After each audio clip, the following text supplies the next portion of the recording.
All right, next matchup we got Kendrick Lamar versus Outkast. This is the most difficult one for me, but it's actually surprising how my stats turned out. I would like to go first on this one if nobody minds. Go for it. Um, I have Outkast winning 14-6, Ooh. and the more I think about it, and the more I look at this list, the shorter my Kendrick wins get. And at this point, looking at it, I'd have to say it's probably Outkast 18, Kendrick 2. Wow. Um, Kendrick only really goes toe to toe with Outkast on songs from To Pimp a Butterfly. I don't think anything Kendrick has besides To Pimp a Butterfly really touches Outkast's discography. This goes back to my point with Wayne and Kanye. I think Kanye or Kendrick is a very brilliant artist. I think his music is transcendent of the times. I think he's a spokesperson for everybody right now. But Outkast just has this sense of fun and looseness and just this old school presence of just skill. Andre and Big Boy have technical skill out the ass. Mhm. They are some of the most lyrically driven and technically driven rappers I've ever listened to in my life. Every single song that I have heard from Outkast, and I'm going to be completely honest, they're probably the only group I would give a 10 out of 10 to their whole discography. Hmm. Um, Andre 3000 just does it for me. He's my favorite rapper of all time. Every time an Andre verse comes on, I get excited. I get so excited. Um, Especially that we threw was it Pink Matter into the Yeah. playlist? Yeah, Yeah. Pink Matter is a great Uh, Andre feature, and I'm glad you threw 16 in there. 16 was actually one of the ones that lost for me. I love 16. I think the guitar solo at the end is amazing, but I think you had it up against I by Kendrick, oh, yeah. and I had to give it to I just because that changed music at the time that it came out, and it still kind of is to this moment. Kind of put this social resurgence back into hip hop. But anyway, very quick, Outkast wins this. I can't give them any more praise than I already have. The minute skewed on the Barbie came on, barbecue, I think it or Barbie, I don't know. I replayed it 7 times and then I took like a 5 minute break because I got home and I talked to Emily and then I went to go take a shower and I listened to it 3 more times. That is probably my favorite Outkast song besides Rosa Parks and the hits Hey Ah and Miss Jackson. It's just skewed on the Barbie. It's just a complete demonstration of their technical skill. It's something that just it can't be matched, especially getting Raekwon on that song. It's just a highlight of Raekwon's skill as well to go toe and toe with these absolute monsters of hip hop. So yeah, I gotta give it to Outkast. I'm not even gonna argue influence or anything because you can't beat Outkast's influence when you're a rapper that came out around 2009. Yeah. Definitely. I think influence as far as Outkast goes, definitely wins so far for sure. I mean, Outkast basically put Southern hip hop, Atlanta hip hop on the map with his speech, with Andre's speech at the BET Awards in '95. Because up until that point, you had groups like Ghetto Boys, Goody Mob, a lot of groups that were appreciated regionally and at the time. But Outkast became, in the mid '90s, something that the whole country was starting to get into. And by the time they dropped ATLians in '96, which was unlike any album that had been made in the genre to that point, I mean, that just changed everything. And they really continued to reinvent themselves, reinvent hip hop, reinvent just the way we think of how to construct a hip hop song and go about rapping. And that, I think, is just a testament to Outkast really being the greatest hip hop group or duo of all time. And in just the way that they not only mastered the craft in their own way, but then they made everything by their rules and then made the South play by their rules. I mean, their influence was tremendous to the Yeah. South. Now, that being said, along with their discography being great, I also, the way I look at it is, you have the pioneers, you have the guys that came first, the guys that drew the path with Outkast. And the way I always have looked at Kendrick as a hip hop artist, he is the culmination of pretty much every great hip hop act that we've had, may it be Outkast, Nas, Tupac, Lil Wayne, whatever. Kendrick is the embodiment of all of these forces that we've had in hip hop for, around 30 years, just kind of coming together into one man who is smart enough to know how to take all of this inspiration and make it his own and choose his own path and then build and carve out his own discography, of which is probably more just incredible and profound to me than maybe even someone like Kanye's, because when you look at specifically the roots, fundamentals of hip hop, and the way it's about expressing something, an idea, a story, a thought, an emotion, just anything. Kendrick, to me, might be the best at doing that and relating it on a personal level while being able to lace it in a more global narrative that is not spoon fed to you by, say, like that's something to me where an artist like Kendrick is set apart from someone like even Nas, because as great of a storyteller Nas is, or someone even like Andre, they're a lot more straightforward, whereas Kendrick knows how to kind of, paint a picture in his idea, in his mind of an idea and express it in his own way, just how he kind of, goes about his problems with his families and his relationships and things through a drunken perspective, like on you, just ideas and concepts like that that are just so creative to convey a simple idea, something like family issues that you could go about in a very straightforward manner, or you could come up with an idea like that. And the fact that he can do that for songs that then transition into other great songs that embody what to me are perfect albums.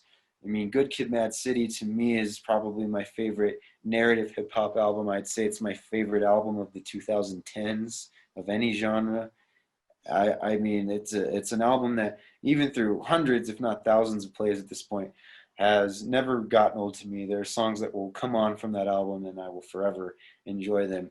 And living through that and living through that album, being around and being the thing that Kendrick had to offer, and then not knowing what he was going to come up with next, and then having I come out, and not everybody liked I at first. I remember quite a few people didn't. Yeah, the single version was weird. I didn't like the single version, but when the album version I came out, I think loved it. I think both versions are really good, and I just thought it was very interesting how odd just the single version was in general, because it was so different from what anything Kendrick had done up to that point. But just how people were, kind of iffy about it. Some people loved it, some people did it. I don't And think it was until the SNL performance people really got into it, to be honest, because the live yeah, performance of that was just something insane. that's true. That was one of the best SNL performances I've ever seen, by the way. We But could do an episode on SNL performances, to be honest. That would be fun. that would be cool. Yeah. But anyway, like there was this whole mystery as to what he would do next, and even to some doubt. And then the moment I remember all of us, we were able to get our hands on that Kendrick LaBitch leak that was a censored version of T-Pab about 7 days before it's a formal drop. And at that point, King Kunta and Black of the Berry had also come out as singles, so we knew he was taking a dark, aggressive, a very topical, very passionate approach, and we just weren't sure how it was going to come out. But when you heard that album for the first time, To Pimp a Butterfly, I heard it in this very room I'm sitting in right now. I mean, it was the most profound experience I've ever had on a first listen of an album, or a second, or third, or fourth, fifth. I've heard that album again, like Good Kid, Mad City, hundreds of times, and it doesn't get old. And I love how it tops Good Kid, Mad City thematically, and just with how weighted its topics are and how well it transitions through all of it, and how musically well developed and fleshed it is. But just the fact that he made back to back, just perfect albums that redefined how we go about hip hop and culminate so many things of hip hop past, I think is just truly genius. And it's just that point of evolution where you just get that guy who is incredible and just cannot do no wrong, because even the leftovers of T-Pab to me are perfect. I mean, Untitled and Master does not have a bad moment, or a moment I wouldn't say is great on it. And then you get into Damn, which is just a totally different approach to the similar structuring that I recognize in Kendrick's albums, where he has these internal conflicts that he kind of works through, that he also relates within his environment, both directly and throughout the world. That's basically what a Kendrick Lamar album is, but he has found 3 different ways to approach, actually 4 different ways to really approach these topics in ways that were insightful, intriguing, um, all around. I mean, just an experience that is unlike anything else I can even find in hip hop. And although I did grow up loving Outkast and hearing them as one of the first hip hop rap anythings I'd heard in my life, because my mom played them when I was about 3 or 4, I believe. I still have to go with Kendrick on this just because of him coming at the right time in hip hop history and contributing what he did with everything that he had thought of and acquired and all of his talents of his own right that he has honed to just a masterful level. I mean, even as a feature artist, he has absolutely ripped some verses, unlike most hip hop artists or legends of our time have. And I just think when we look back on all of this, you're going to see Kendrick as just kind of in that 1980s era equivalent for music for hip hop, in just that, you know, he came at a certain time after all these great things that were made in the 70s and 60s and just made something really great for that time, culminating influences before. And I think hopefully his influence and legacy will reach another artist in the future who will take, you know, similar things and all the other influences from this time, you know, not just Kendrick, but J. Cole, Young Thug, Travis Scott, older artists like Kid Cudi, things like that. You know, that's what we're seeing today. And I think we'll see unfold to a level that we saw with Kendrick last decade, in this decade, in the coming years. And hopefully Kendrick can continue to be play a veteran role substantially in that evolution that continues to unfold with hip hop, which is another thing I kind of dock Outkast for, almost because of how they just kind of split apart and did their own things, but just could not find that level of being impactful on a solo level, or even as, you know, record producers trying to find proteges. I think they've done good collabs over the years, especially Three Stacks, but I think that just comes with the territory of being certified unique legends as Big Boy and Three Stacks are. I don't think musically they've really added that much in the past 15 years. So I definitely wonder what Kendrick will do for the remainder of the prime of his career and beyond, and whatever his legacy will embark past that and past his time. Because I don't know if his prime is done yet. It'll come down to what this next album he has, whatever it will be, sounds like. But he's already done so much. I mean, most people with the mindset that I have, and that would be a lot of hip hop fans, would agree that Kendrick is either the best or one of the best hip hop artists and rappers to. Oh yeah, I definitely agree to that. Andre 3000 has got my personal bias. Yeah. And I love Andre 2002. Like I said, I've been listening to him pretty much my entire life. And, Yep. you know, he's probably like my second favorite rapper after someone like Kendrick or maybe like Kanye or whatever. And like we're talking about influence with Andre. I want to actually bring up a quick funny point. Yesterday I was driving down the road, and I live in a college town, very small college town. There's always people out going to the bars on Fridays and stuff. There's a bunch of people I was driving down the road blasting Miss Jackson. And I rolled the windows down and I drove through town blasting it, and I yelled out the window, "I'm sorry, Miss Jackson." And like 3 different groups of people went, "Ooh." Yes. And that's the thing, is that Outkast not only transcended Southern hip hop to the rest of the hip hop landscape, but then they took their music, whatever the fuck you would call Hey Ya or Miss Jackson and things like that are almost genreless in the way that they approach, and just took them to the whole world, because everybody knows those 2 songs. Everybody, not a soul on this earth that is cultured. Even Rosa Parks has a lot of traction for the amount of social content in that song. Yeah, and Who makes a dance song out of Rosa Parks too? Like, come on, give them props. And it's just like Outkast. For the singles, I actually picked them 11-9 because they have so many just iconic singles. Yeah, even things like "So Fresh, So Clean," B.O.B., "Bombs Over Baghdad," great songs. Yeah. obviously the things from the 90s. I mean, they have so many good singles, but then they have really good album cuts too, like Return of the G, like we were talking about. I'm glad that made it on the list too. I'm glad Yeah. Return of the G was on the hits list.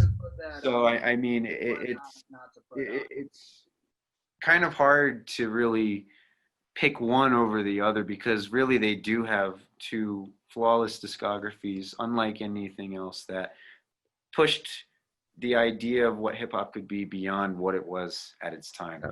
And that's really the most you can do as an artist. But when to do it at such a profound level, like both acts have, you know, it's unlike anything else. I mean, I wouldn't even say Nas, Jay-Z, Eminem, or, you know, those guys are quite as impactful to music as a whole. Yeah. All right, so let's move on to Bosch and Todd. I know Todd got some brief thoughts, so let's just move to him really quick and then let Bosch close this out. I just picked Outkast because they're more influential and I think their songs are better on the playlist. That's just why I picked them. Yeah. Choruses, I love songs with like glossy choruses like that. I just think Outkast is better in that department. So Outkast for me. Bosch? My thoughts, I'm gonna keep it pretty brief, kind of like Todd. This one was kind of hard for me because they both have songs in their catalog that the other doesn't have. Like Kendrick doesn't have a B or a B.O.B. or a Hey on his catalog, but Yeah. Andre and Outkast don't have a Black or the Berry in theirs either. Or an I or a King Kunta, like. Or an All Right. Both Yeah. artists have flows that can be replicated by anyone else. I mean, others have tried the Andre 3000 flow before, like B.O.B. the rapper, who's named after an Outkast song. Andre tried to sound like Andre, but he just couldn't replicate the magic of Andre 3000's flow. Yeah, it's hard to. Andre 3000 something special. Yeah, and both artists are considered like the best of their generation, and both of their storytelling skills are like some of the best in all of hip hop. Yeah. And of course, both artists have experimented with different genres like funk and jazz. Kendrick throughout To Pimp a Butterfly, and Outkast throughout like ATLiens and Aquemini have experimented with those genres. And then you got Three Stacks doing the guitar solo at the end of 16. Like, definitely. So, B.O.B. attempted to be a guitarist, but it was never to a level of Andre where you can literally consider Andre hip hop's Jimi Hendrix. Exactly. Like both of them challenged hip hop to be more challenging with their instrumental choices, but at the end of the day, would there be a Kendrick Lamar without an Andre 3000? I'm wearing a TDE shirt right now, but I gotta pick Andre and Outkast for this one because their hits have stood the test of time and aged gracefully to be etched into music history, and Kendrick's music hasn't had the time to do all that yet. We don't know if, like, they probably will, because To Pimp a Butterfly and Good Kid, Mad City are such iconic albums of the 2010s. But well, let me dispute that because one thing to speak on expansion of hip hop as a culture, one thing I noticed immediately and in the years since, especially with To Pimp a Butterfly, was that Kendrick really brought the idea of hip hop and how good it could be to the rest of the musical community throughout the world. I mean, people who are into indie rock and older music and things that, you know, are nothing like hip hop loved To Pimp a Butterfly. They loved that Kendrick album. They heard about it. They listened to it. They really liked it. And that's an album to me that really reached across the spectrum of music better than I think really any hip hop album ever has. And you kind of look at it as like Outkast being sort of the Michael Jordan, you know, coming first and taking basketball to the rest of the world. But then, you know, Kobe just brings it to that next level where, you know, now people that don't even like hip hop are suddenly loving To Pimp a Butterfly. But you had that with Hey Ya, and you had that with Miss Jackson. But do people acclaim those songs, especially like Hey Ya, as much as a piece of work like To Pimp a Butterfly? Like Hey Ya. No, they don't. I get what you're saying there. I'm just saying, like, Andre has that expansion. He can go past hip hop for sure. He can get more people into hip hop. But it's one thing to actually dabble with it yourself and then to actually bring it to fans of those kinds of music. And the fact that Kendrick is an artist for a music fan, not a hip hop fan. And Outkast, I would say, is also for music fans, but to me, you'd have to have more of a developed taste to really get into Outkast records. Yeah, it took me a while to get into Outkast. I'll be honest, I didn't really get into them until the last 2 years, and I loved Kendrick up until that point. I still love Kendrick, but Outkast has definitely taken my crown as one of my favorite groups next to Tribe Called Quest. I have Andre and Q-Tip like head to head in my number one spot for hip hop right now. Exactly. Whereas it just seems like people are more able to casually listen to Kendrick Lamar if they're not already into hip hop, which is pretty cool, I think, because there's not a lot of artists you can say that about. Like, even Kanye, most people have to already be fans of the kind of music to like. Yeah, agreed. Yeah, Yeah. I definitely agree with that. But if Outkast never made an album like Aquemini, would Kendrick have been able to make an album like To Pimp a Butterfly? Probably not. Probably not. And that's a great point as well. Because they started that whole influential trend of introducing funk and jazz and stuff into hip hop. And that's the thing is Kendrick is truly the culmination of all of these different influences. All right, so do we want to take a vote? Yep. Kendrick? 2000 and Outkast. I'm going Kendrick. Oh, wait. Okay, so Bosch called Outkast. Yeah. So Outkast? Okay. Kendrick. Yeah, I figured. Nick had a lot to say on Kendrick. You brought a lot of good points to the table. You But almost that's swayed not me. to say I think it's some kind of landslide. Really, I think it's more of a tie, and it comes down to their placement in history. Oh yeah, I agree. I believe it's a tie. I'm personally just giving it to Andre based off personal bias because you can't really go off a tie. I mean, they're both of my favorite musical discographies as anything. So it's great to talk about this and really think about it. I'd go more into it if we had, but I really can't. So. Yeah, it's getting late. This podcast went on for a while this time. We're definitely have to allocate more time next time. Yeah. But let's close it out. Thank you guys for tuning in to our first Verzuz episode. If this is something that you want to see us do more of, leave comments, likes, shares, all of the good stuff. Definitely subscribe to the channel. We plan to do these bi-weekly. We might change the orders and dabble into stuff more than hip hop eventually. But this is a taste of what we're trying to get into for a certain format. Oh yeah, we definitely got to go into rock music. That would be great. Yeah. Punk music. Yeah. We've But, not discussed that. But yeah, thank you guys for tuning in to our second episode, and we hope that we can keep you entertained and that you come back for a third one. All right, have a good night, guys. Good night, everyone. See you guys. Have a good night.